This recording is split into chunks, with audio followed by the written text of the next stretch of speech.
We're back here on the program Jones and Company, and we are talking about the economy of the Bahamas, especially with the introduction of VAT effective the 1st of January. And Minister, you talked about what the government is about to improve the level of efficiency and revenue collection and all of that. But there are some people who are concerned about the size of the government. Yes. And when I say the size of the government, I'm not talking about the size of the cabinet. Yes. I'm talking about what all the government has to do. Yes.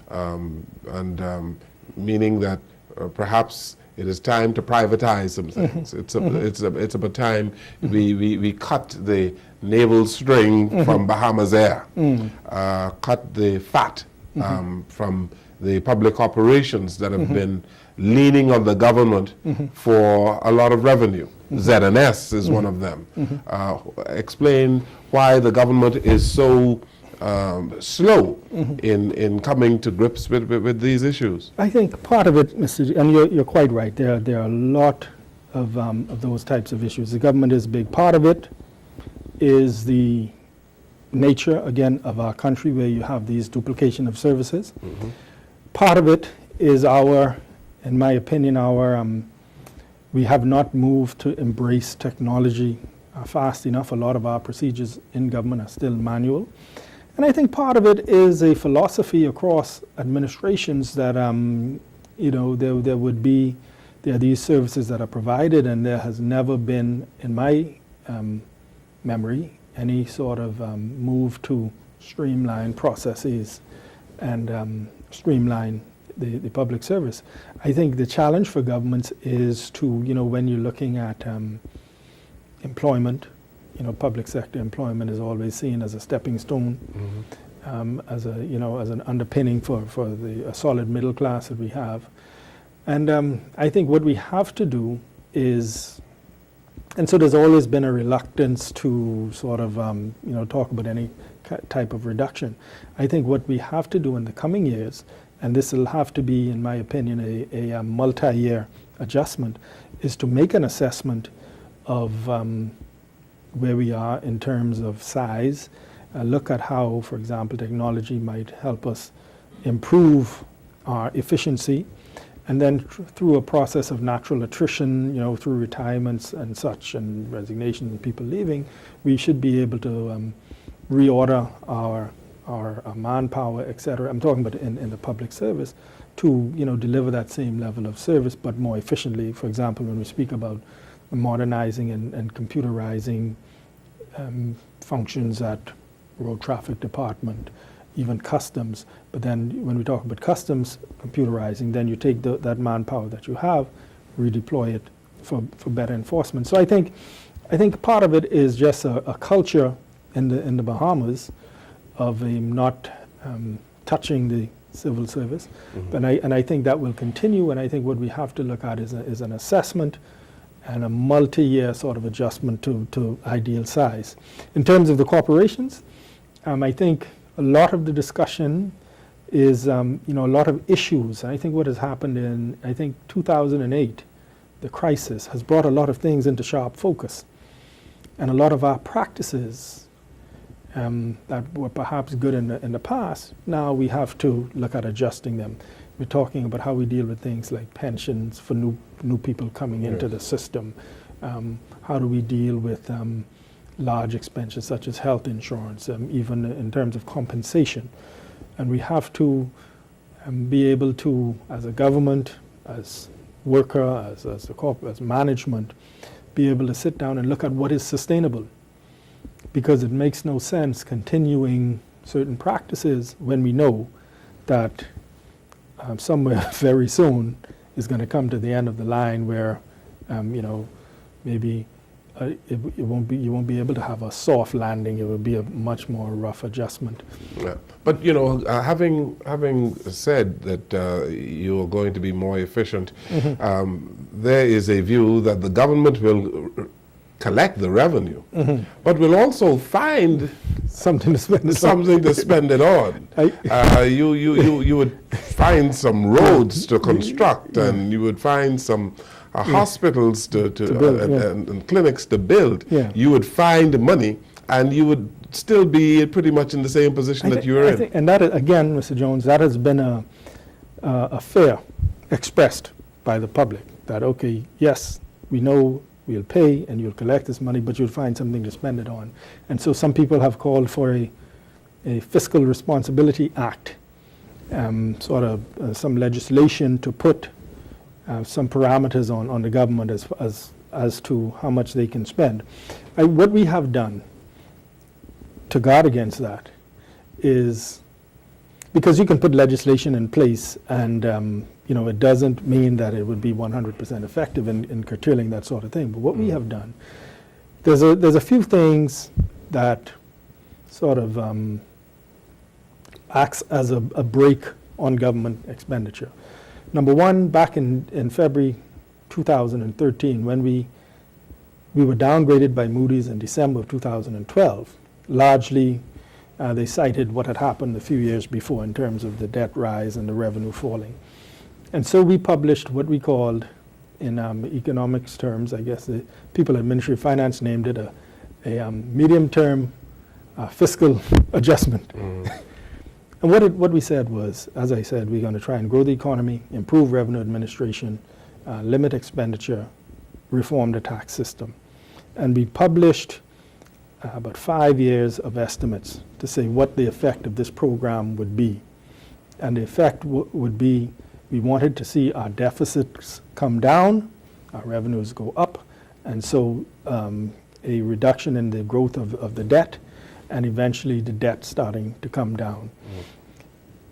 Policing, for want of a better word, as well, what we do are these international observers, the international rating agencies, who, if they see you going too far out of whack, your rating is threatened, which has implications, direct implications in terms of how much you spend, the interest rates that you pay, and then implications as to, what the banks do, their exposure, how much they can lend the government, investors coming in. So again, you always have to keep an eye on how international observers would interpret what you're doing. And then you have things like your exchange rate that you have to be concerned about, and your ability to pay.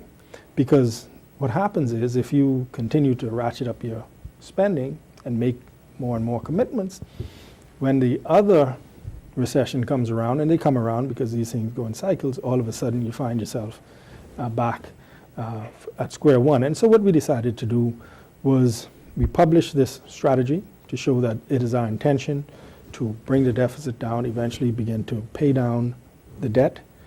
And by publishing it, we think that acts as a discipline on us, because that is a commitment we made to the public. And what we learned from this whole exercise as well is, when you talk about taxes, all of a sudden Bahamians become much more interested, and they're watching, and they are having their input. And so when they see waste, when they see bad policy, there are many, many outlets for them to express that. And so all of that acts as a brake on the government. But the main thing is, there's a framework, there's only so much you can spend, and you have to be able to have that discipline to know that, okay, we have as a country, we have an investment grade rating. If we put that in danger with imprudent policies, then it has tremendous impact for the country. So that acts as a discipline. Yeah. Let's talk a little bit about growth. And there's a view that the introduction of value-added tax would perhaps stymie the growth of the Bahamas. And I want to talk about tourism a little later on, because there was a recent IMF report, as you know. But do you think that our growth, there would be a slowdown in the growth of the economy of the Bahamas? I know that you have certain projections as a result of the introduction of value-added tax. All of the economists will tell you that there would be, first of all, there's a menu of options. You can have a sales, some form of consumption tax, either sales tax or value-added tax, or income tax or payroll tax. To the extent that any taxation takes a few dollars extra out of the consumer's pocket, it impacts their spending, it affects their spending, and so it would have an impact. Based on our projections and the rate at 7.5%, the reductions in the customs duties, we expect the price impact to be in the region of 3 to 5%, around there. And so the impact would be less on the growth. I think, if I recall, the impact was something on the order of 0.3%. And so there would be an impact, but because of the way we're implementing it, we think that we have minimized it. And growth is important. And around the world, the IMF managing director described these low growth rates that all around the world that countries are experiencing as the new mediocre. So when we talk about 1.7 and 2.1, that's mediocre. It's mediocre, but what everybody has to be satisfied with. And so what it tells us is we have to extract the maximum out of it. And so you're not having 4.5 and 5 and those robust growth rates. And so again, it's a trade-off, and looking at the complete picture, wanting to put in place a system that would impact growth the least and would be the most growth friendly. Our advice tells us that, for example, a payroll tax would be bad for growth. An income tax would be bad for growth in that it disincentivizes people to invest because you're taxing the profit. And so all our advice tells us that the VAT at this particular rate, along with the adjustments that we're making, is the best policy to have minimum negative impact on the growth of the Bahamas. Would the government consider adjusting the value-added tax regime, say midterm, if you see that there is a need for an adjustment midterm, for instance, take it up or take it down?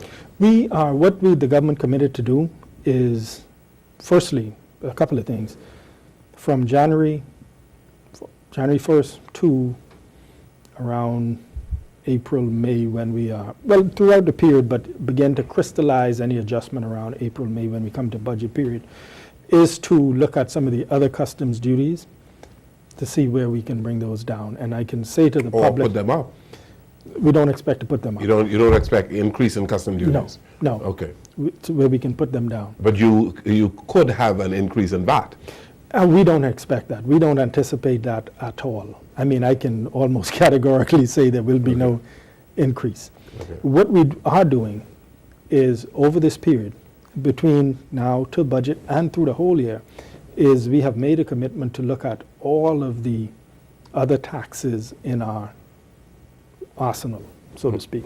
So, for example, we need to look at the taxes on property transactions, stamp tax of 10% on higher value property transactions, and decide whether that acts as a disincentive for exchange, for sales, etc., and development and for growth, and to what extent can we adjust that downwards. We look at the business license fee, and again, to what extent does that contribute to higher prices? To what extent does that contribute to inhibiting growth? And what sort and what scale of adjustment downward can we make? Yeah, so in other words, you are going to find ways to stimulate the economy. Stimulate the economy by rebalancing and look at those taxes that may act as a disincentive to growth and bring them down. Now, what we have to do is get the experience with the VAT and see what the revenue is like, because we have our projections and we've been conservative in our projections, but we want to, instead of making all of the adjustments at one time, be able to look and see how effective we are, how effective this tax is, and then make those adjustments. The IMF had a report out in one of the newspapers talking about tourism and the extent to which we have been losing ground in tourism. That must be of a major concern to the government and the Ministry of Finance. It is a concern because it is our number one industry. And I think that is why you see the Prime Minister being so aggressive in terms of going out and trying to attract new investment in tourism, and particularly into the Family Islands. So we see what's happening in Bimini. We've seen the efforts and the results of Grand Bahama in terms of the memories. There's proposals on the board for Exuma, San Salvador. I think San Salvador is well advanced in getting to the point of actual construction, and some other islands. Abaco, the continued development at Baker's Bay, and as well developments at Winding Bay with the new owner. The purchase of the Hilton and their proposals to do some development downtown, and hopefully in conjunction, not hopefully, but the intention is to have that done in conjunction with Bahamian property owners downtown for the redevelopment of downtown. And so the concentration being on, number one, revitalizing the city of Nassau to make it a more attractive destination, so more people would want to come and experience New Providence, Nassau in particular, and as well having more of the second homeowner / boutique hotel operations in the Family Islands, which gives a diversity within, a diversification within the tourism product. And so it is a concern because, you know, we cannot compete on a pure price level with places like Dominican Republic and Cancun, you know, where they have thousands upon thousands of cheap hotel rooms. And so our job is to make sure that in terms of Nassau, we take advantage of our proximity to the States in terms of the cruise visitors. But again, revitalizing the city to make it somewhere where people would want to come, and as well having developments in the Family Islands that take on that are more second home, which in itself provides a built-in return visitor element. There is a concern, however, on the cost of the tourism product here, the cost of a vacation experience, which might be one of the causes that we are not performing as we are, that we are not getting the level of growth in tourism as we are getting. Could it be said that that is going to exacerbate that? It's going to make that worse? The cost of a tourist, of an experience in the Bahamas, a vacation in the Bahamas? I think a big part of it, Mr. Jones, I'll address your question. Let me address it first, is again, as far as the hotels are concerned, a lot of their inputs, in terms of whatever they pay duty on, when those are adjusted, when they come down, and the VAT goes on, and the other costs in terms of, I spoke about the shipping, the cost should not increase by a factor of 7.5%. They would be able to get credits for things like electricity, etc. A big part of the problem is the cost of electricity.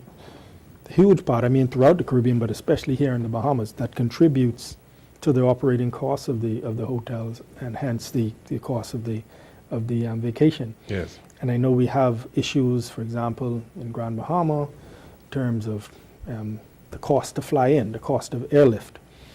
And so I think we are addressing the issue of the cost of electricity. Fortunately, we've seen prices come down, of crude oil come down by about 50%. We have not seen that filter through yet totally at the gas pump or with the electricity cost. But hopefully, if we are in a period of, hopefully over the next year, a period of lower oil prices, we begin to see that filter. But a big part of the problem is the cost of electricity, and that is why we're trying to address that. Yes, and to businesses as well. Of course, yes. They are concerned about the cost of electricity and wondering why the cost of electricity is not coming down, given the substantial reduction in crude around the world. Yeah. And the American discovery and production of shale oil. My understanding is that there is a lag And I'm hoping that the lag is It's a about long over. lag. I'm hoping, because I'm a consumer as well, Yeah. I'm hoping that the lag is about over. But I've had some discussion, and my understanding, I was made to understand that there is, based on purchasing dynamics, et cetera, there is a lag. And hopefully, as we get into January, we begin to see that being filtered through more. But that is a big problem throughout the Caribbean of the cost of electricity and how it, and labor costs and how it contributes to the cost of the vacation. But I think in the Bahamas, I think we are acknowledged as a superior, my word, destination, an attractive Yes. destination that people will pay for, but it has to be, we have to ensure that people have that experience, so that when they come, they'll pay for a quality experience. Okay. Just before we take this break, you talked about electricity, and that is going to be on electricity as well. Yes.